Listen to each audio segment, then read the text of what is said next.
الحقي، شفتي اللي حصل لصاحبتك؟ عرفت ان بينها وبين جوزها مشاكل وخلاص واقفين على الطلاق. طلاق؟ يا ساتر يا رب. عرفتي منين الكلام ده؟ شفتها امبارح منزله ستوري اغنيه اليسا الجديده، اللي هي بتقول بالعقد ده عقدتني والسلسله دي سلسلتني، وفي الاخر بترمي الخاتم في وشه. يعني انت يا مفتريه طلقتيها من جوزها لمجرد ان انت شفتيها منزله اغنيه على الستوري بتاعتها؟ امال هي يعني هتنزل اغنيه زي دي على الستوري بتاعتها ليه؟ لا، ده انا كمان عرفت ان بينها وبين اخواتها مشاكل، تقريبا كده خناقه على الميراث كمان.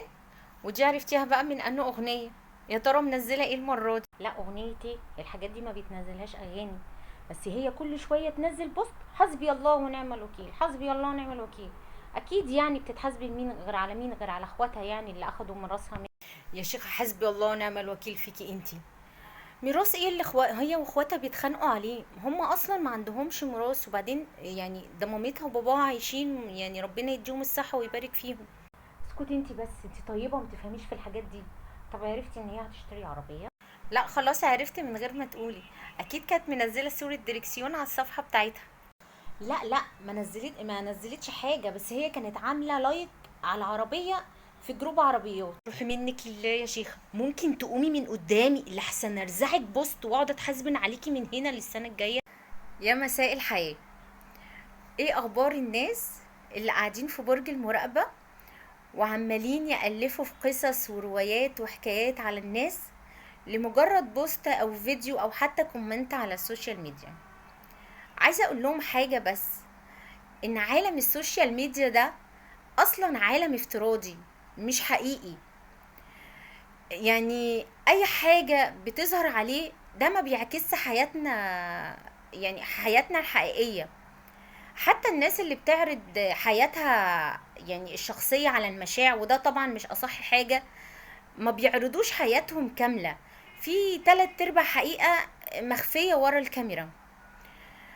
وحتى لو حد بينزل بوست او فيديو او بيكتب كومنت بيعبر عن شعوره يعني وقتها، ده ما ادالكش الحق ان انت تقعد تألف قصة من وحي خيالك، صاحب القصة نفسه ما يعرفش عنها حاجة.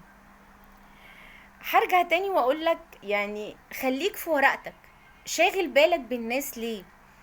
يعني للدرجة دي فاضي ما وراكش حاجة غير ان انت تقعد كده؟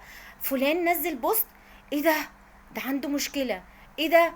دي هتتطلق، ايه ده؟ دي هتتجوز. انتوا للدرجة دي يا جماعة فاضيين؟ ما وراكمش حاجة؟ يعني سواء رجالة ما بتشتغل، ما عندكمش شغل؟ يعني السيدات ما عندكيش مواعين تغسليها ولا عيال تربيها؟ اتقوا الله يا جماعة وخليكوا في حالكم. ملكوش دعوة بالناس، ما اللي ينزل بوست ينزل واللي ينزل فيديو ينزل، انتوا مالكم؟ يعني ربنا، هقول في الاخر ربنا يصلح حالنا وحالكم.